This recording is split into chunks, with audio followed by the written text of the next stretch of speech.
안녕하세요. 이상호 목사입니다.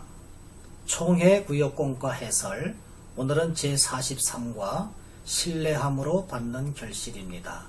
성경 본문은 예레미야 17장 5절에서부터 8절까지입니다. 다같이 한번 읽어보도록 하겠습니다. 여호와께서 이와 같이 말씀하시니라. 무릇 사람을 믿으며 육신으로 그의 힘을 삼고 마음이 여호와에게서 떠난 그 사람은 저주를 받을 것이라. 그는 사막의 떨기나무 같아서 좋은 일이 오는 것을 보지 못하고 광야, 간조한 곳, 건건한 땅, 사람이 살지 않는 땅에 살리라. 그러나 무릇 여호와를 의지하며 여호와를 의뢰하는 그 사람은 복을 받을 것이라. 그는 물가에 심어진 나무가 그 뿌리를 강변에 뻗치고 더위가 올지라도 두려워하지 아니하며 그 잎이 청정하며 가무는 해에도 걱정이 없고 결실이 그치지 아니함 같으리라. 아멘. 네, 오늘 성경 말씀을 보면은 사람은 누구를 의지하면서 살아야 하는가 하는 문제를 잘 보여주고 있습니다. 우리가 잘 알다시피 사람인이라는 한자어는 두 핵이 이렇게 서로 의지해서 서 있는 것을 볼 수가 있습니다. 이처럼 사람은 나 홀로 살 수 없고 서로를 의지하면서 살아가는 존재입니다. 그런데 하나님은 사람을 의지하지 말라고 합니다. 이 말씀은 사람 간에는 서로 돕고 의지하는 것이 필요 없다는 뜻이 아니고 연약한 존재인 사람을 전능하신 하나님보다 더 절대적으로 믿고 의지하는 그러한 일이 없어야 된다는 것입니다. 우리는 믿음의 궁극적인 대상인 하나님을 온전히 의지할 때 충만한 복을 받을 수가 있는 것입니다. 그러면은 말씀 속으로 들어가서 질의 응답 형식으로 좀 더 자세히 알아보도록 하겠습니다. 그 첫 번째는 예레미야는 어떤 사람이 저주를 받을 것이라고 했습니까? 하는 문제를 통해서 우리가 하나님을 좀 더 알아보도록 하겠습니다. 5절 말씀을 한번 들어보도록 하겠습니다. 여호와께서 이와 같이 말씀하시니라. 무릇 사람을 믿으며 육신으로 그의 힘을 삼고 마음이 여호와에게서 떠난 그 사람은 저주를 받을 것이라. 예레미야는 저주를 받는 사람이 어떤 사람이 저주를 받을 것인가 하고 얘기를 하고 있는데, 그 첫 번째는 사람을 믿는 사람, 그런 사람이 저주를 받을 것이라고 했습니다. 사람을 믿는다는 것은 사람이라는 대상을 의지하고 아주 견고하게 붙드는 것을 말합니다. 이런 사람은 저주를 받는다는 것이지요. 당시의 이스라엘 백성이 그랬습니다. 동쪽에서 바벨론 제국이 막 쳐들어오니까 그들은 하나님을 의지해야만 되는데 사람을 의지했습니다. 그래서 남쪽의 강대국인 애국과 조약을 맺어서 그들의 군대에 의지해서 막아보려고 한 것이지요. 그러나 믿었던 애국의 군대는 물러갔고 결국 나라는 망했습니다. 사람을 믿었기 때문에, 이웃 나라를 믿었기 때문에 저주를 받은 것이라고 할 수가 있는 것입니다. 또 예레미야는 어떤 사람이 저주를 받을 것이라고 했습니까? 육신으로 그의 힘을 삼는 사람. 자기의 육신의 힘을 믿는 것이고 자기의 머리를 믿고 자기의 능력, 지혜, 자기 나라의 군사력, 이와 같은 외형적인 조건을 의지하고 또 그로 말미암아서 그런 것이 강하고 풍부하니까 아주 안정감이 있다고 여기고 행복에 도취해 있는 사람들, 그런 사람들은 저주를 받을 것이라고 했습니다. 마찬가지로 망한다는 것이죠. 그리고 또 어떤 사람이 저주를 받는다고 했느냐 하면은 마음이 여호와에게서 떠난 사람, 그런 사람은 저주를 받은 사람이라. 이런 사람들은 하나님을 전혀 의식하지 않고 하나님을 부정하면서 살아가는 사람들을 말하는 것입니다.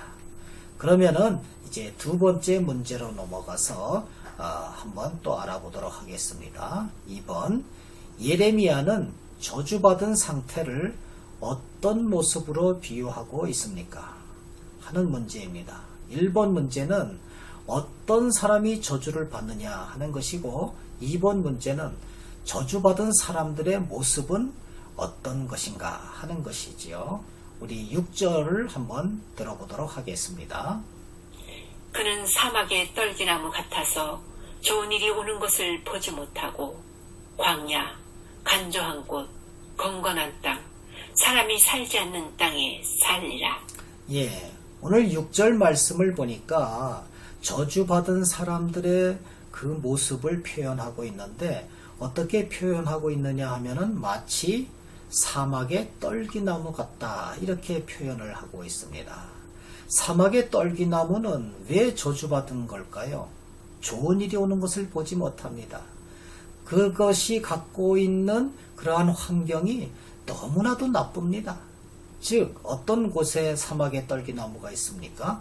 광야, 간조한 곳, 또 건건한 땅, 또 사람이 살지 않는 땅, 이와 같은 곳에 사막의 떨기나무가 위치해 있기 때문에 그것을 축복이라고 할 수는 없는 것이죠.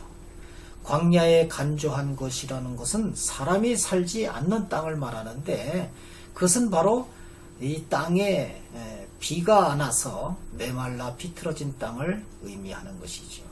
하나님을 의지하지 않고 자기를 의지하는 사람들은 이와 같이 사막과 같이 아주 건조한 상태에 이르게 된다는 것을 말합니다.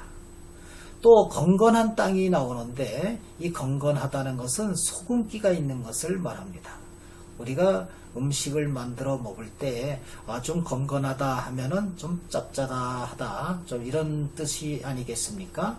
이렇게 건건한 땅, 소금기가 있는 땅은 역시 식물이 잘 자랄 수가 없습니다.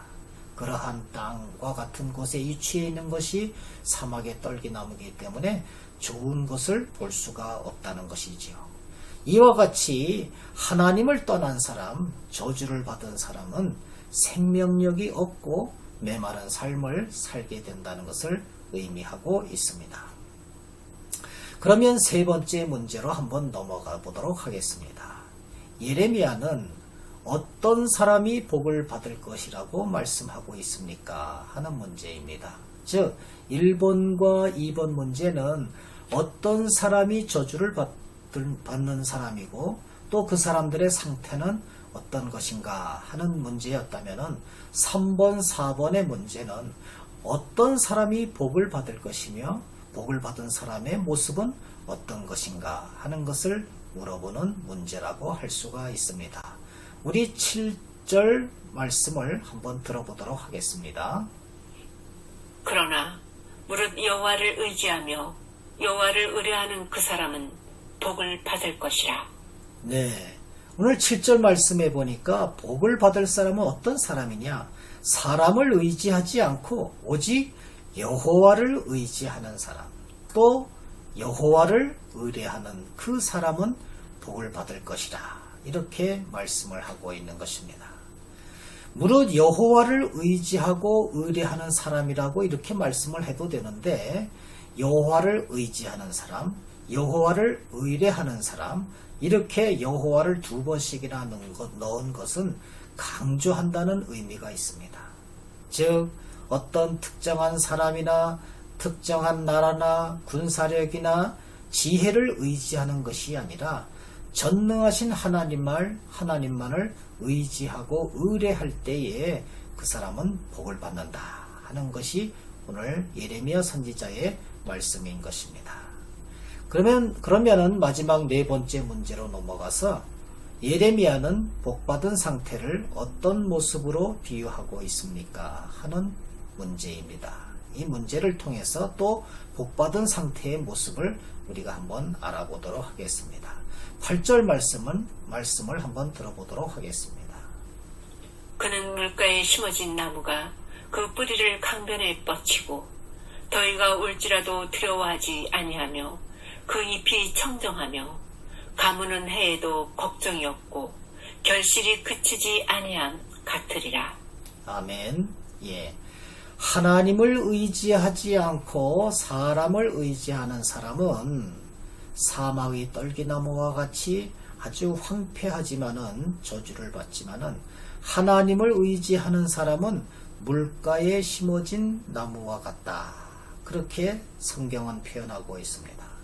사막의 떨기나무는 뜨거운 더위로 인해서 크게 자랄 수 없을 뿐만 아니라 이제 시들어가고 마는 것이죠.